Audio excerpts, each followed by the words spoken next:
আসসালামু আলাইকুম। আজকে আমরা আলোচনা করব প্রফিট মডেল নিয়ে। Dear students, here we think that we have a dependent variable which is qualitative in nature and a latent variable like utility index I, where I is equals to beta 1 plus beta 2 xi. এখানে আমরা ধরে নিচ্ছি যে আমাদের dependent ভেরিয়েবলটা হলো একটা qualitative variable এবং এটা আনঅবজারভেবল একটা ভেরিয়েবল, যেটাকে আমরা ইউটিলিটি ইন্ডেক্স আই দিয়ে রিপ্রেজেন্ট করছি।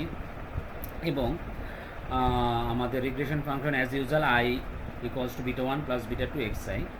আবারও বলছি, আই হলো utility index which is latent or unobservable. So আমরা এখানে কনসিডার করছি যে একটা হাউস হোল্ডের বা একটা ফ্যামিলির হাউস আছে কি নাই, সেই এক্সাম্পলটা যেটা আমরা লিনিয়ার প্রবাবিলিটি মডেল থেকে দেখে আসছি। এখানে আপনারা দেখতে পাচ্ছেন যে এখানে আই স্টার দিয়ে একটা থ্রেশহোল্ড লেভেল দেখানো হয়েছে। আই স্টার হলো ওই লেভেল অফ ইউটিলিটি ইন্ডেক্স যার উপরে যদি আমার ইউটিলিটি যায় তাহলে আমি বুঝবো যে আমার হাউস থাকার সম্ভাবনা, আর যদি তার নিচে আমার ইউটিলিটি ইন্ডেক্স থাকে তার মানে আমার হাউস থাকার সম্ভাবনা নেই। সো যদি utility index of an individual exceeds the threshold utility level I star, that means he will have the probability of owning a house, otherwise no, not having a house or owning a house. So আমরা নিচে ফাংশনটাতে যদি চলে আসি, cumulative distribution function pi is equals to p হলো probability of owning a house যদি হয় তাহলে y equals to 1 আমরা জানি। given x equals to আমরা probability of owning a house-কে আমরা সাধারণত বলছিলাম যে আমাদের প্রফিট মডেলের শুরুতেই যে বলছিলাম যদি latent variable of an individual exceeds the threshold level of utility index I star. So এখানে I star is less than I, that means the family has a house, the family has a house. So এটাকে আমরা যদি probability Z I স্টারকে threshold লেভেলকে বা আমরা Z I দিয়ে represent করতে পারি, which is less or equal, আমরা জেড আই আগেই দেখে আসছিলাম যে ফ্যামিলির হাউস ওন করার সম্ভাবনা। So which is less or equal I স্টারকে আমরা জেড আই দিয়ে রিপ্রেজেন্ট করছি এখানে, and less or equal I equals to আমরা দেখেছিলাম ইকুয়েশন 15.9.1-এ, সেটা আমরা বসিয়ে দিলাম beta 1 plus beta 2 xi। So আমরা ফাইনালি লিখতে পারি যে ফ্যামিলির হাউস ওন করার সম্ভাবনাকে আমরা function of beta 1 plus beta 2 xi, that means function of I দিয়ে রিপ্রেজেন্ট করতে পারি। তাহলে যেহেতু ফ্যামিলির হাউস ওন করার সম্ভাবনা বা যে কোনো একটা ইভেন্ট ঘটার সম্ভাবনাকে আমরা y equals to 1 ধরছি, এবং আমরা বলছি যে আমাদের ডিস্ট্রিবিউশনটা normally distribution, that means Z is normally distributed with mean 0 and sigma square, মানে variance sigma square equal variance. So cumulative distribution ফাংশনকে আমরা যদি এক্সপ্লিসিটলি রিপ্রেজেন্ট করি দেন এফ আই, মানে এটা আমরা দেখলাম function of beta 1 plus beta 2 xi, যেটা ফাংশন অফ এফ আই আমরা লিখতে পারি। So F I equals to এটা আমরা ইন্টিগ্রেশন ফাংশন যদি আমরা ফলো করি then it will be like this. এবং এখানে probability of owning a house will be between 0 and 1 for linear probability model, but for the standard curve it will be between minus infinity to I. So আমরা আমাদের ফাংশনটাকে আমরা inverse ফর্মে যদি লিখি, so I equals two আমাদের হবে F minus 1 inverse I equals two F inverse PI আমরা লিখতে পারি। আমরা পিআই ইকুয়ালস টু আমরা আমাদের ইকুয়েশন 15.9.4-কে তাহলে আমরা জানি আই ইকুয়ালস টু আমরা লিখছিলাম বিটা 1 প্লাস বিটা 2 xi, যেটাকে আমরা এফ ইনভার্স আই দিয়েও রিপ্রেজেন্ট করতে পারি।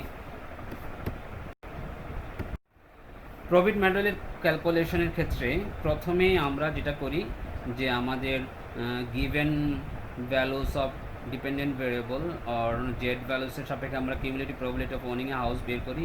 এগেন আমাদের প্রবাবিলিটির সাপেক্ষে আমরা আমাদের ডিরাইভেটিভ ফর্ম অফ আই বা এনআইডি বের করি। এরপরে আমরা সাধারণভাবে আমরা দেখি যে at different level of income or x values or values of independent variables, what will be the probability of an event to occur, অথবা কোন লেভেল অফ ইনকামে একটা ফ্যামিলির হাউস হোল্ড করার সম্ভাবনা কতটুকু। সো আমাদের সেম এক্সাম্পল আমরা নিয়েছি লিনিয়ার প্রবাবিলিটি মডেলে যে আমরা ডেটা সেট বা এক্সাম্পলটা নিয়েছিলাম, সেইখান থেকেই আমরা আমাদের মডেলটাকে ডিরাইভ করব, প্রফিট মডেলটাকে বা এস্টিমেট করব। এখানে আপনারা দেখছেন যে হাউস হোল্ডের প্রথম কলামে দেখাচ্ছে হাউস হোল্ডের ইনকাম, দ্বিতীয় কলামে দেখাচ্ছে total number of house hold, তৃতীয় কলামে number of house hold owning a house, এবং চতুর্থ কলামে probability of owning a house দেখাচ্ছে। এই প্রবাবিলিটির সাপেক্ষে আমরা কিউমুলেটিভ প্রবাবিলিটি ডিস্ট্রিবিউশন ব্যবহার করবো এবং সেখান থেকে আমরা এনআইডি ভ্যালু বের করে নিয়ে আসবো, জেড ভ্যালুসগুলো বের করে নিয়ে আসবো, এনআইডি। ফর এক্সাম্পল আমরা for 20% level of probability, what will be the value of z or I? We can find it from normal standard cumulative distribution function. You can see at arrow, this arrow, the arrow which is small but thick shows the probability 20%, 0.02005. At this level you can see the big arrow which represents the value of z, where is minus 0.8, and the thin arrow which represents the second digit of the value of z. So at 20% level of probability the value of z will be minus 0.84. So আমরা দেখেছি 20% লেভেলে আমাদের Z value অথবা আমাদের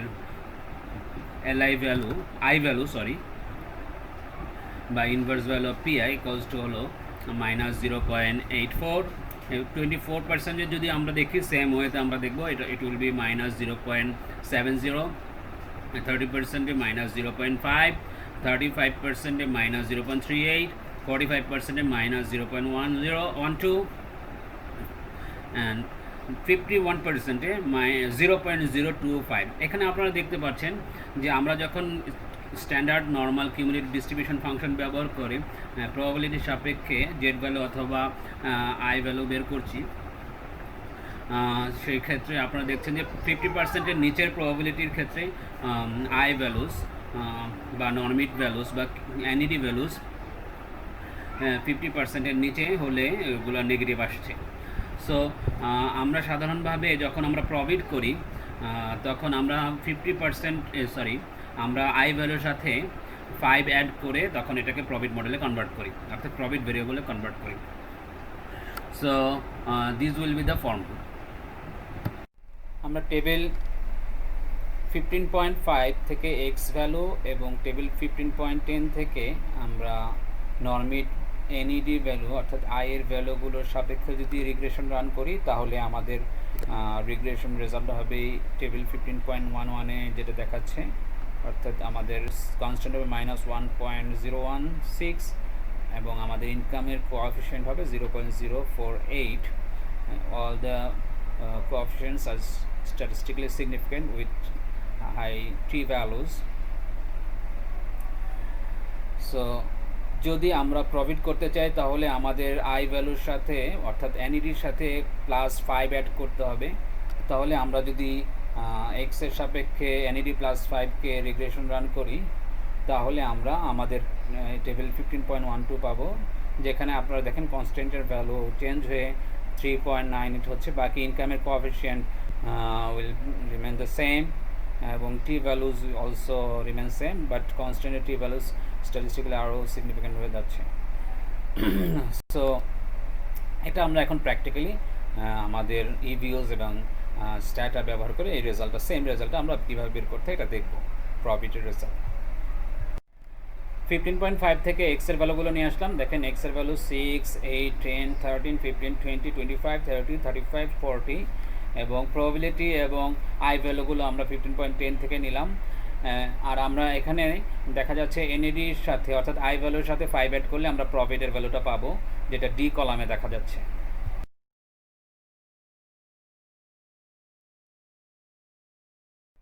so ইভিওস দিয়ে আমাদের profit মডেলের result বের করার জন্য বা আমাদের এনইডির রিগ্রেশন রান করার জন্য ইনিশিয়ালি আমাদের যেটা করতে হবে, প্রথমে আমাদের ইভিওসের যে ঢোকার ডাটা নিয়ে যেতে হবে, যেটা আমরা এক্সেল ফাইলের মধ্যে রাইট বাটন ক্লিক করে ওপেন উইথ দিয়ে ইভিওস ফাইল সিলেক্ট করে নেক্সট ফিনিশ দিয়ে আমরা করি, যেটা আগে ক্লাসগুলোতে দেখানো হয়েছে। জাস্ট আমরা এখানে ডাটা আনার পরে আমাদের ডাটা সেটটা এখানে দেখা যাচ্ছে। সো ডাটা সেট আমরা ইনিশিয়ালি যেটা করব যে আমরা আই ভ্যালুকে ডিপেন্ডেন্ট ধরে এক্স ভ্যালুকে ইন্ডিপেন্ডেন্ট ধরে, অর্থাৎ আই এবং এক্সকে প্রথমে আই সিলেক্ট করব, দেন এক্স সিলেক্ট করে কপি দিব। কপি দিয়ে আমরা দেখছি যে আমাদের কুইককে এখানে একটা অ্যারো দেখানো হয়েছে। কুইকে আমরা ক্লিক করলে আমাদের এস্টিমেট ইকুয়েশন নামে একটা অপশন আসবে।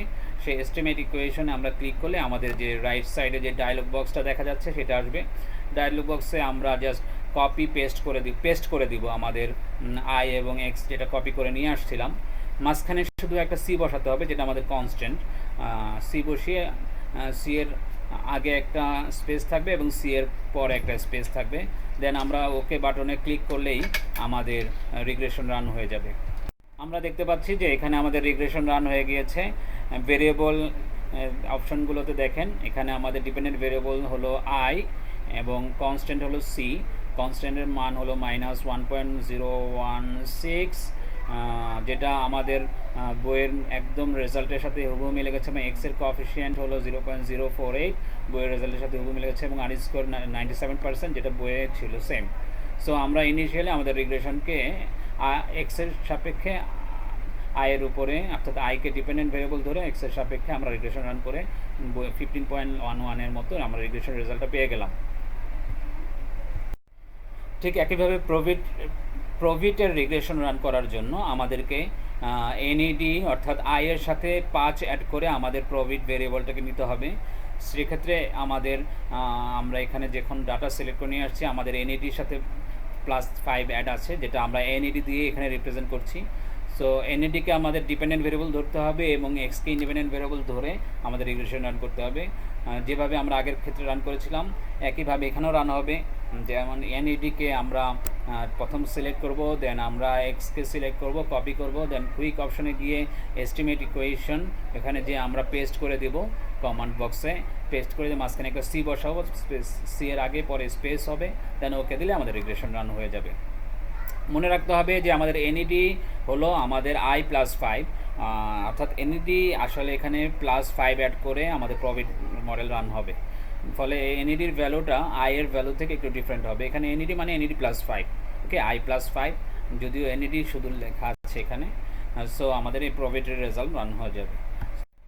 এখানে আমরা দেখতে পাচ্ছি যে যখন আমরা এনইডি 5কে এক্সের সাপেক্ষে, এনইডি 5 মানে হলো এনইডি +5, প্রত্যেকটা ভ্যালুর সাথে +5 এড করে যে ভ্যালুটা আসছে সেটা হলো আমাদের প্রভিট বা এনইডি +5। সেটাকে যখন আমরা এক্সের সাপেক্ষে রিগ্রেশন রান করলাম, দেন আমাদের রিগ্রেশন রেজাল্টটা হুবহু আমাদের টেবিল 15.12 এর মতো, অর্থাৎ 12 এর মতো হয়ে গিয়েছে। দেখেন কোএফিসিয়েন্ট 3.96 এবং এক্সের ভ্যালু 0.048 এবং টি ভ্যালুসগুলো সেম অ্যাজ 15.12। আমরা যদি স্ট্যাটা ব্যবহার করি তাহলে আমরা সিমিলার রেজাল্ট পাবো, রিভিউসে যেভাবে পেলাম আমাদের বইয়ের রেজাল্টের সাথে কোয়েনসাইড হবে। স্ট্যাটার ক্ষেত্রে আমাদের ডিরেক্ট অ্যাপ্রোচ আছে, আমরা কীভাবে ডেটা নিয়ে যাই। সিম্পলি আমরা জাস্ট আমাদের ডেটা টেবিলকে, অর্থাৎ এক্সেলের ডেটা শিটকে কপি করে আমরা চলে যাব সরাসরি স্ট্যাটার যেটা সফটওয়্যার আছে, সফটওয়্যার ঢুকে ওখানে আমরা স্ট্যাটা ওপেন করব। স্ট্যাটা ওপেন করার পরে আমাদের দুইটা ওয়ে আছে, সরাসরি আমরা ডেটা অপশনটায় যেতে পারি, অথবা ডেটা এডিটর নামে একটা অপশন লেখা থাকে। যাই হোক, ডেটা অপশনে আমরা যে আমাদের দেখেন থিন অ্যারো যেটা দেখাচ্ছে, সেটাতে আমরা ক্লিক করলে আমাদের একটা অপশন আসবে ডেটা এডিটর, সেখানে আমরা ক্লিক করতে পারি। অথবা আমাদের যে থিক অ্যারো যেটা দেখাচ্ছে এখানে এই বক্সটাতে যদি আমরা ক্লিক করি, এটা সরাসরি ডেটা এডিটরে আমাদের নিয়ে যাবে। ডেটা এডিটরে ক্লিক করার পরে এই বক্সটা চলে আসলো। এরপরে আমরা জাস্ট পেস্ট অপশনটা দিব। পেস্ট অপশন দেওয়ার পরে পেস্ট ক্লিক করার পরে দুইটা অপশন আসে, বিশেষ করে স্ট্যাটার 12, 13, 14 যেগুলোই হোক, 11, 12, সেগুলোতে আপনারা দেখবেন যে দুইটা অপশন আসে, select first row as a variable, first row as a data, এরকম একটা অপশন আসে। যদিও আমার স্ট্যাটার 10 এটা দেখাচ্ছে না। সো আপনারা ফার্স্ট রোকে ভেরিয়েবল হিসেবে সিলেক্ট করবেন, সিলেক্ট করে ওকে দেবেন, ওকে দিলে পেস্ট হয়ে যাবে আমাদের ডেটা। সো ডেটা পেস্ট হয়ে যাওয়ার পরে এরকম ডেটা শো করবে। তো পরের কাজ হলো যখন ডেটা শো করবে, দেন আপনারা ওই ক্রস অপশনটা যেখানে রাইট বাটন রাইট দিকে ক্রস অপশনটাতে দিয়ে বের হয়ে আসবেন। ক্রস করে বের হয়ে আসার পরে আপনারা দেখতে পারবেন যে আপনাদের স্ট্যাটার ভেরিয়েবলস অপশনটাতে আপনি যে সার্কেল করে রেখেছে এখানে আপনার ভেরিয়েবলগুলো অলরেডি চলে এসেছে। আমরা ইনিশিয়াল আমাদের আই এবং এক্স এর রিগ্রেশন রান করার জন্য আমরা সিম্পলি একটা কমান্ড ব্যবহার করব। দেখেন কমান্ড অপশনে আমি লিখেছি আরইজি, অর্থাৎ রিগ্রেশনকে শর্ট ফর্মে আরইজি লিখেছি, এবং আমাদের ডিপেন্ডেন্ট ভেরিয়েবল হিসেবে আইকে দেওয়া হয়েছে, ইন্ডিপেন্ডেন্ট ভেরিয়েবল হিসেবে এক্সকে সিলেক্ট করা হয়েছে। জাস্ট আপনি আরইজি লিখে আইকে ক্লিক করবেন, দেন আই চলে আসবে, এক্সকে ক্লিক করলে এক্স চলে আসবে, দেন ওকে এন্টার চাপ দিলে আমাদের রিগ্রেশন রান হয়ে যাবে। দেখেন আমাদের রিগ্রেশন রান হয়ে যাওয়ার পরে রিগ্রেশন রেজাল্টটা আপনারা খেয়াল করেন। এখানে আই হলো আমাদের ডিপেন্ডেন্ট ভেরিয়েবল এবং নিচে এক্স, দেখেন এক্সের কোএফিসিয়েন্ট হলো 0.048 এবং কনস্ট্যান্ট হলো -1.016, এবং আপনারা টি ভ্যালু যদি খেয়াল করেন তাহলে টি ভ্যালু দেখবেন 19 ফর এক্স কোএফিসিয়েন্টস অ্যান্ড কনস্ট্যান্টের -17, যেটা অলরেডি আমরা সেম পেয়েছি ইভিউসে, এবং যেটা বইয়ের রেজাল্ট 15.11 এর সাথে মিলে যাচ্ছে। একইভাবে প্রভিটের রিগ্রেশন রান করার জন্য আমরা NAD+5 যেটা আমাদের ওটাকে ডিপেন্ডেন্ট ভেরিয়েবল ধরে আমাদের ইন্ডিপেন্ডেন্ট ভেরিয়েবল ধরে রিগ্রেশন রান করতে হবে। সেই জন্য আমরা একই প্রসিডিওর ব্যবহার করে রিগ্রেশন লিখে NAD+5 কে ডিপেন্ডেন্ট ক্লিক করব, দেন ইন্ডিপেন্ডেন্ট হিসেবে আমরা এক্সকে ক্লিক করলে আমাদের ভেরিয়েবলগুলো চলে আসবে।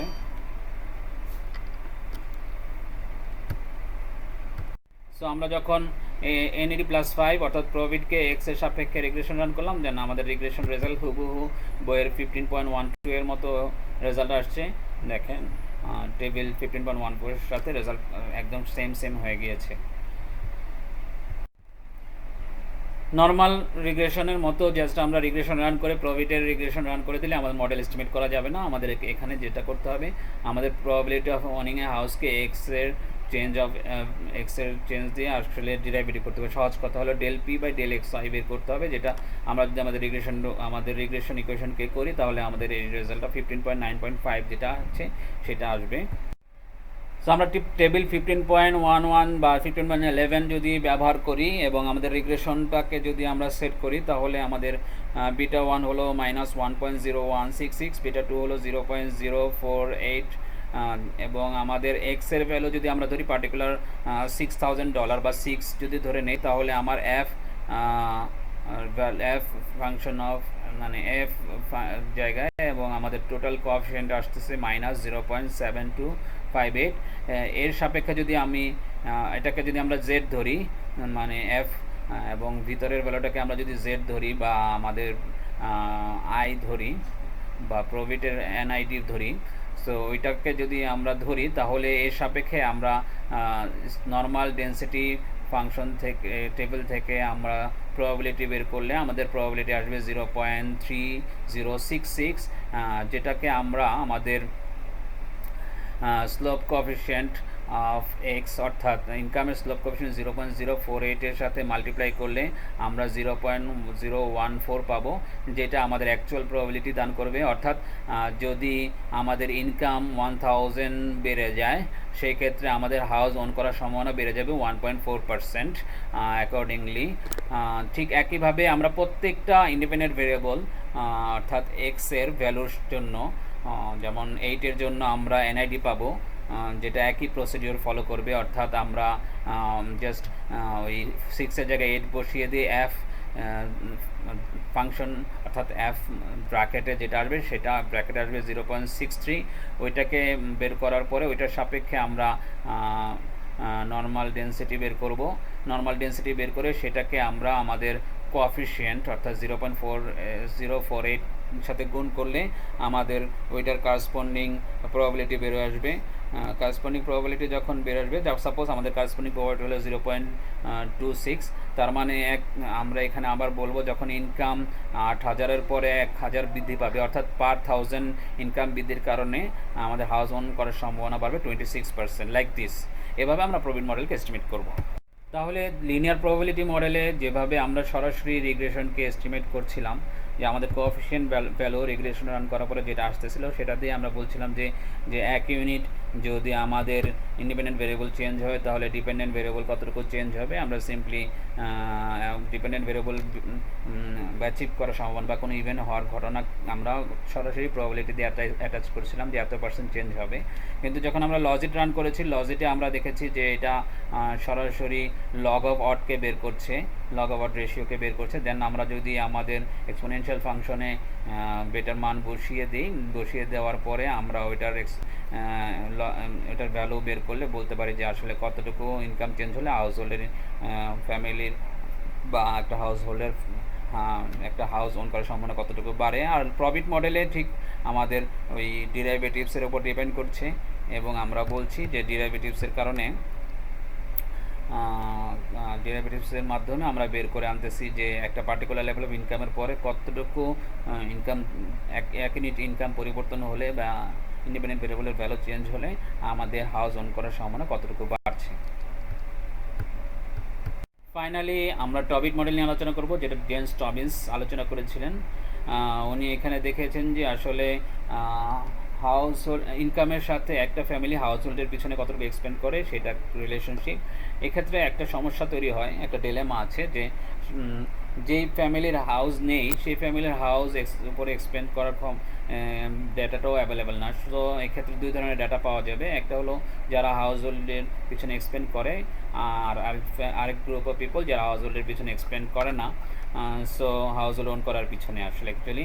সো N1কে আমরা ধরছি যে যাদের ইনফরমেশন আছে যে হাউস হোল্ডের পিছনে তারা এক্সপেন্ড করে, N2 যাদের there is no information. So এখানে আমাদের মডেলটাকে আমরা বলি এই ধরনের মডেল যেখানে ইনফরমেশন ওগুলোকে দুই ভাগে ভাগ করা হয় এবং কিছু ডেটার আছে এবং কিছু ক্ষেত্রে ডেটা না থাকে। সেই ধরনের স্যাম্পলকে আমরা বলি সেন্সরড স্যাম্পল, এবং এই সেন্সরড স্যাম্পলকে সেন্সর রিগ্রেশন দিয়ে আমরা রিপ্রেজেন্ট করি, এবং এটাকে এই ধরনের রিগ্রেশনকে লিমিটেড ডিপেন্ডেন্ট ভেরিয়েবল রিগ্রেশনও বলা হয়ে থাকে। আচ্ছা, এখানে আমরা যদি রিগ্রেশনটা দেখি টবিট মডেলে, যে y equals to beta 1 plus beta 2 xi plus u i. এখানে y হলো হাউস ওন করার বা হাউসের পিছনে এক্সপেন্ড কতটুকু করছে একটা ফ্যামিলি, আর এক্স হলো ইনকাম। রাইট হ্যান্ড সাইড হলো আর এইচ দিয়ে রাইট হ্যান্ড সাইড আমরা ধরছি যে যদি রাইট হ্যান্ড সাইড পজিটিভ হয় তাহলে হাউসের পিছনে এক্সপেন্ড করে ফ্যামিলি, আর যদি জিরো হয় তার মানে হাউসের পিছনে সেই ফ্যামিলিগুলো এক্সপেন্ড করে না।